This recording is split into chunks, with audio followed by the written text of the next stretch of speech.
Doctor साहब, chairman PTI barrister Gauhar साहब ने कहा है कि हमारे साथ रोज़ बरोज़ जो रवैया है वो ख़राब होता जा रहा है। उनका इस्तदा है कि जमहूरियत को ख़तरे में ना डाला जाए। तहरीक इंसाफ के साथ तो हमारे चल रहे हैं जी।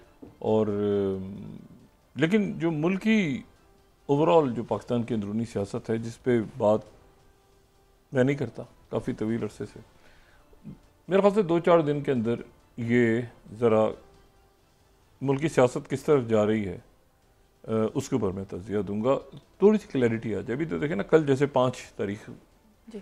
तो तकरीबन तमाम ही जो रहनुमा हैं उनसे यहाँ इस्लामाबाद में किसी न किसी अंदाज में, चंद को छोड़ के अक्सर जो रहनुमा हैं, चाहे वो मुस्लिम लीग नून के हों या पीपल्स पार्टी के हों, या उनसे कहीं ना कहीं अलग से अलग हो जाती है। जो अब उसमें कल की उनके कितने लोगों का क्या प्लान था, कैसे थे, कौन से क्या, वो एक दूसरे के साथ क्या इश्यूज हैं, वो हर जमात में होते हैं। सही। लेकिन ये है कि वो इसका पूरी मुल्क की सियासत ही किस तरफ जा रही है उस पर एक दो चार दिन के अंदर ये ज़रा वाजे हो तो फिर उसके बाद, क्योंकि ख्वाजा आसिफ साहब का भी आज एक बयान आया है कि पाकिस्तान की आधी ब्यूरोक्रेसी पुर्तगाल जा रही है। पुर्तगाल में आधी ब्यूरोक्रेसी जो है मेरा नहीं ख्याल, पता नहीं जब इसकी क्या वजाहत अगर वो फरमाएं कि पुर्तगाल में आधी ब्यूरोक्रेसी जो है अगर वहाँ की शहरियत से पुर्तगाल की ले रही है और किसी मुल्क की नहीं ले रही, तो ये भी बड़ी एक अजीब सी बात होगी। और दूसरी जो बात है वो ये जो हमारे इंतहाई मोहतरम अता तराड़ साहब ने आज बात की है मलिक रियाज साहब के हवाले से, तो ये तो बल्कि इस तरह होना चाहिए था। देखें, मलिक रियाज साहब के ऊपर अगर मामला है तो जिस तरह तहरीक इंसाफ के ऊपर सारी पार्टियां लाइन से बैठती हैं, ठीक है ना, अपने दिखाने के लिए कि भाई तहरीक हम कितने मतलब है कि इकट्ठे हैं और कितना वर है। तो मलिक रियाज साहब के ऊपर जो बात प्रेस कॉन्फ्रेंस सब आज बैठना चाहिए था सबको। अच्छा लगता ना, एक तासुर जाता कि भाई मतलब जरदारी साहब एक्शन ले रहे हैं, मतलब है कि सिंध हुकूमत की तरफ से प्रेस कॉन्फ्रेंस होती 4-5, मतलब एक यकजहती नजर आती है हमें मलिक रियाज साहब के मामले पे। मुस्लिम लीग नून के कायदीन हमें नजर आते हैं, मतलब सब एक होता है ना, तो मतलब वो नजर आते। तो और वो तो कुछ इसमें कुछ मजा नहीं आया। सही। मतलब इन सबको इकट्ठे, जिस तरह ये पीटीआई के बारे में बात करते हैं, सब इकट्ठे होते हैं ना, तो अब इसमें कहीं पीटीआई भी, इमरान खान साहब का भी तो चल रहा है ना, वो मलिक रियाज साहब का एक मामला। लेकिन यहाँ पर एक सब होते हैं ना, एक फूलों का गुलदस्ता हमें नजर आता कि वो मलिक रियाज साहब के खिलाफ एक प्रेस कॉन्फ्रेंस करके कहते हैं कि हमने इतना बड़ा काम करने जा रहे हैं, तो हम सारे जो हैं उसमें इकट्ठे हैं और मलिक रियाज साहब के साथ इकट्ठे हैं। जरदारी साहब होते हैं, शहबाज शरीफ साहब, नवाज शरीफ साहब, सारी शख्सियात होती हैं, लेकिन वो नहीं है। तो अब हो सकता है कोई वजूहत हो सकता है कोई वजूहत हो सकता है मैं ऐसे ही कोई बात कर रहा हूँ, और हो सकता है वो करें, ये हो सकता है ना करें। लेकिन अच्छा लगता है ना, अता तराड़ साहब भी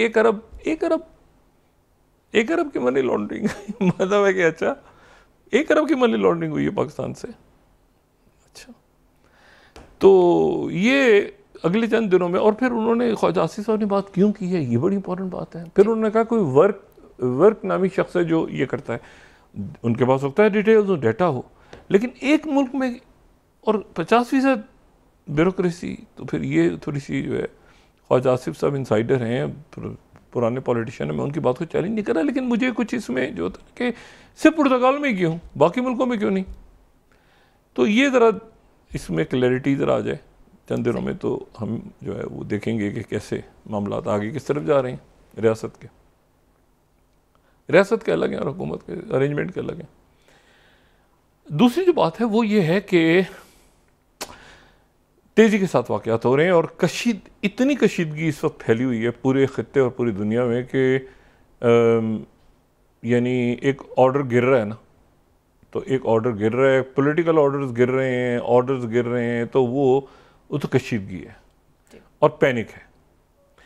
अच्छा, शुरू अभी ये जो भारत पे 50% टैरिफ हो गए, तो उस पर बाद में बात करते हैं, लेकिन ज़रा शुरू करते हैं स्टीव विटकॉफ, जो कि प्रेसिडेंट ट्रंप के नुमाइंदा खुसूसी, बहुत से मामलात को वो देख रहे हैं। अब तो देखें ना, हुतीज़ के साथ भी उन्होंने बात की, फिर वो जो है वो आज वो मॉस्को पहुँचे, इसके अलावा वो गज़ा, इसराइल, फ़लस्तीन, ये सारे मामलात भी देख रहे हैं। तो अब ये है कि वो जो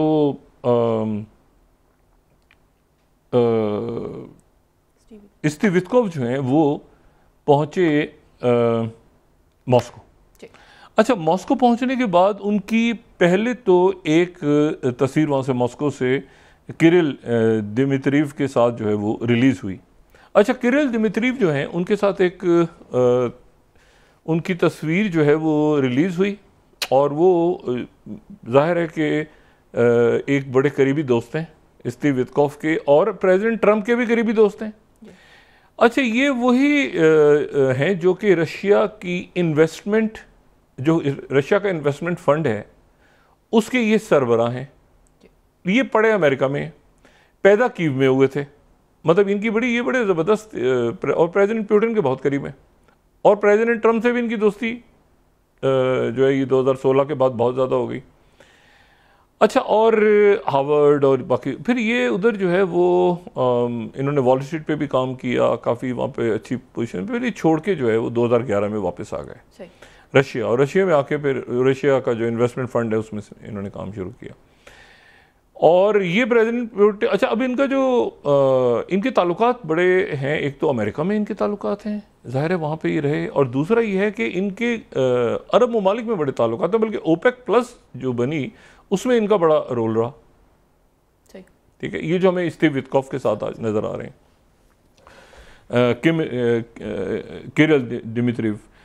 अच्छा, और फिर इन्होंने ओपेक प्लस में बड़ा रोल प्ले किया, फिर उसके बाद ये सऊदी अरब के बहुत करीब हैं, यानी जो MBS हैं उनके बहुत करीब हैं, और बाकी अरब ममालिक के भी करीब हैं, और ये दरमियान में जो मुख्तलिफ हाई प्रोफाइल जो कुछ कैदी रशिया के अमेरिका ने रिहा किए थे, कुछ रशिया के ने अमेरिकन को रिहा किया था, हाई प्रोफाइल जो कई सालों से कोई इस तरह के, तो उसमें इनका रोल था, ये दरमियान में रोल प्ले कर रहे थे।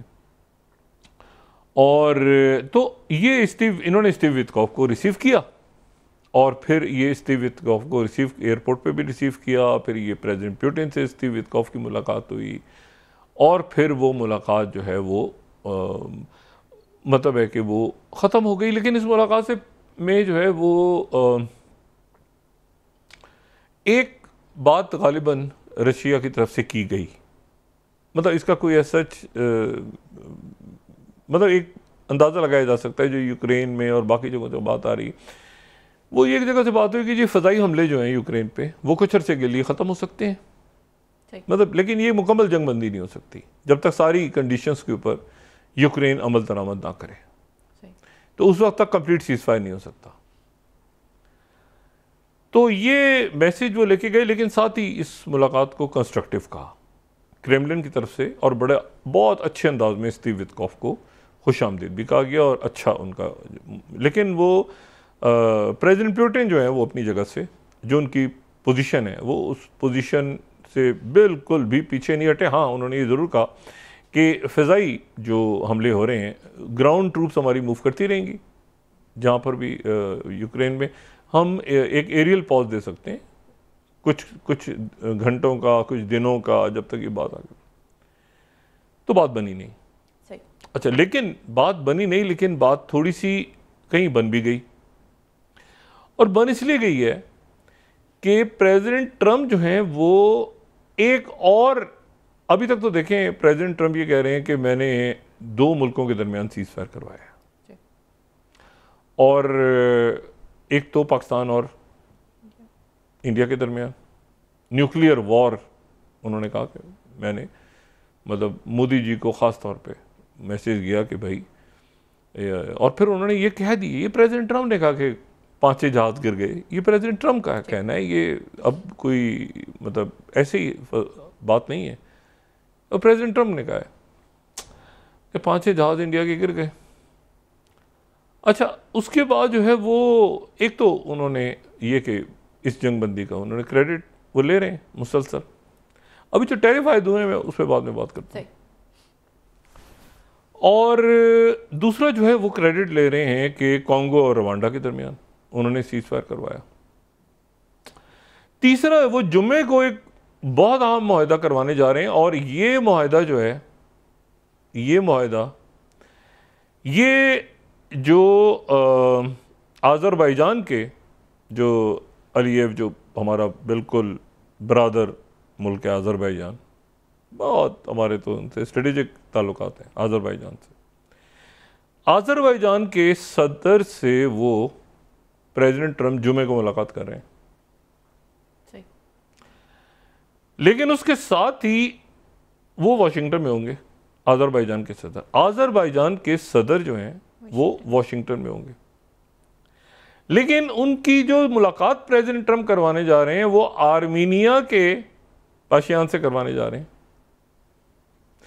यानी आर्मीनिया और आज़रबाईजान जो हैं, जो कि साबिक सोवियत रियासतें रहे हैं दोनों मुल्क, और फिर उसके बाद नगोर्नो कराबाख के ऊपर उनके एक तनाज़े चलता रहा, और पाकिस्तान ने एक स्ट्रेटेजिक पोजीशन ली कि पाकिस्तान जो है वो, क्योंकि तुर्की आज़रबाईजान के साथ है, तो पाकिस्तान जो है वो गया, हमेशा आज़रबाईजान हमारे दिलों के करीब रहा, और आर्मीनिया जो है वो पाकिस्तान के उसके साथ ताल्लुकात नहीं है।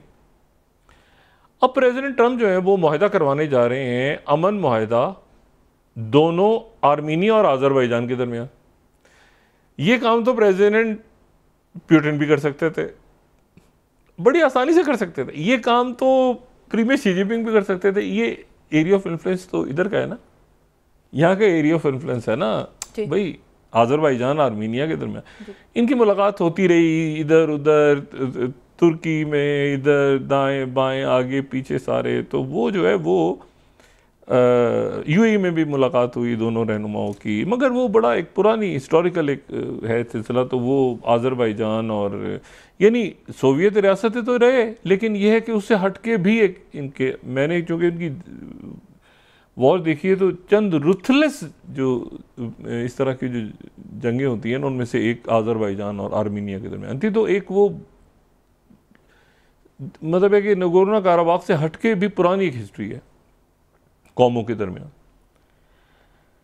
अब जनाब जुमे को इनकी एक पीस एग्रीमेंट साइन हो रहा है, प्रेसिडेंट ट्रम्प करवाने जा रहे हैं आर्मीनिया और आज़रबाईजान का, और ये मुमकिन नहीं है कि ये रशिया और चाइना की नोट के बगैर प्रेसिडेंट ट्रम्प को ये यानी जो रशिया नहीं करवा सका, जो चाइना नहीं करवा सका इस रीजन में, वो प्रेसिडेंट ट्रम्प को एक तोहफा पेश किया गया कि आप एक और, दिसंबर में है ना नोबेल प्राइज़ का, दिसंबर में फैसला, तो नोबेल प्राइज़ जो है आप एक और अमन मुआहदा जो है उनके पास चला गया। यानी आज़रबाईजान और आर्मीनिया के दरमियान तारीखी जंग तो जीत चुका है आज़रबाईजान, नगोर्नो कराबाख की, वो मामला सारे तय भी हो गए, लेकिन अमन मुआहदा जो है वो दोस्ती उनकी करवाने जा रहे हैं। प्रेसिडेंट ट्रम्प व्हाइट हाउस में खाना खिलाएंगे, उसके बाद वो ऐलान करेंगे, उसके बाद वो ऐलान करेंगे कि देखें ये दो मुल्क जो बिल्कुल पूरी दुनिया इनको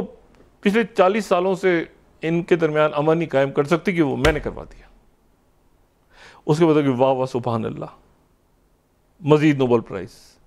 अब देखें ना, अच्छा अब जनाब तो ये एक जुमे के दिन एक बड़ा अमन मुआहदा, और उसके लिए हम पेशगी मुबारकबाद प्रेसिडेंट ट्रम्प को देने जा रहे हैं सही। इस अमन मुआहदे के लिए, ठीक है, जो कि उनको दिया गया है कि जी आप ये करवा लें। ये बिग 3 और बड़े प्लेयर्स का गेम अपना है। आर्मीनिया आज़रबाईजान की जंग को प्रेसिडेंट ट्रम्प ख़त्म करवाएंगे। वो प्रेसिडेंट ट्रम्प जो है उनका आज़रबाईजान और आर्मीनिया से, यहाँ पे अमेरिकन प्रेजेंस है ही नहीं, वो ख़त्म करवाए। बहरहाल वो दूर से बुला के देखो ये मैंने ख़त्म करवाया, अच्छा जी तालियां। अच्छा इसी दौरान जो है वो जो रशिया का वो जो है वो अभी जुमे तक का दिन है, जुम्मे तक का वक्त है, तो 48 घंटे पहले चले, रशिया ने बड़ा पॉजिटिव उनको दिया। अच्छा, ये जो है ना, ये जो जिनसे मुलाकात हुई उनकी, किरिल दिमित्रिव, ये रेयर अर्थ को भी देखते हैं, और उसके बाद ये इनकी एक और असाइनमेंट भी बहुत इंपॉर्टेंट है, और वो असाइनमेंट है अमेरिकन कंपनीज को रशिया लाने की। उस पर भी काम कर रहे हैं। सही, ठीक है ना। ये यूक्रेन से हट के और भी तो रशिया और अमेरिका है ना, या सिर्फ यूक्रेन में फंसे हैं? और भी तो उनके और भी गम है ज़माने में यूक्रेन के सिवा। तो वो जो यूक्रेन में तो बोरिंग है प्रेसिडेंट ट्रम्प के लिए, तो टू बोरिंग। यूक्रेन कुछ भी नहीं है ना, मतलब प्रेसिडेंट ट्रम्प की पर्सनैलिटी देखें यूक्रेन में, मतलब क्या ज़ेलेंस्की से क्या मतलब। तो वो जो है वो अब जनाब वो तो अब उस में रशिया से के साथ, क्योंकि रशिया की तरफ से एक ये तो आर्मीनिया अजरबैजान वाली बात गई, दूसरी बात ये गई है कि हम उसको एरियल सीज़फायर की बात गई है कि हम एरियल सीज़फायर करने को तैयार हैं। सही, यानी प्रेसिडेंट ट्रम्प को कुछ मिल भी जाए कि वो उसको एक्सटेंड कर दें, हो सकता है जुमे तक वो रशिया पे कोई पाबंदी ना लगे। आज तो सारा मलबा मोदी जी पे गिरा है ना जी। तो रशिया को उन्होंने, क्योंकि रशिया की तरफ से बात गई कि अच्छा रशिया तो देखें रशिया पे कितनी पाबंदियां लगी हैं, तो रशिया क्या हुआ, पाबंदियों के नतीजे में क्या हुआ रशिया का?